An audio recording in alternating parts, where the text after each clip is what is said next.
Pemerintah Kabupaten Aceh Tamiang menerima bantuan kemanusiaan dari rakyat Perlis dan Majelis Agama Islam dan Adat Istiadat Melayu Perlis atau juga MAIPS, Malaysia.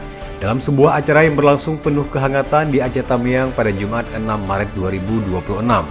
Bantuan tersebut diserahkan kepada Bupati Aceh Tamiang Irjen Pol Purnawirawan Armia Fahmi dan disaksikan langsung oleh Konsul Jenderal Malaysia untuk Sumatera Utara Sahril Nizam Abdul Malik serta dihadiri sejumlah tokoh dari Indonesia dan Malaysia. Ketua Yayasan Ubudiyah Indonesia Profesor Ejang Dr. Marniati MKes selaku pihak yang menyerahkan bantuan yang berasal dari masyarakat serta jamaah masjid-masjid di negeri Perlis, Malaysia mengatakan bantuan tersebut diperuntukkan bagi pengembangan pendidikan anak-anak sekolah, pesantren dan dayah di Aceh Tamiang.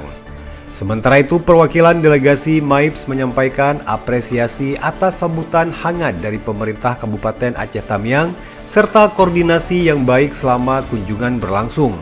Kegiatan sosial tersebut turut dihadiri pembina Yayasan Ubudiyah Dedi Zefrizal ST bersama perwakilan Universitas Destron Indonesia, Universitas Ubudiyah Indonesia, serta DPP Partai Perjuangan Aceh atau PPA. Hadir pula sejumlah kepala dinas, tokoh masyarakat, serta perwakilan siswa sekolah menengah di Aceh Tamiang. Penyerahan bantuan ini menjadi simbol kepedulian lintas negara yang berlandaskan nilai ukhuwah Islamiyah sekaligus memperkuat hubungan persaudaraan antara masyarakat Aceh dan Malaysia, khususnya dalam mendukung pengembangan pendidikan dan kegiatan kemanusiaan.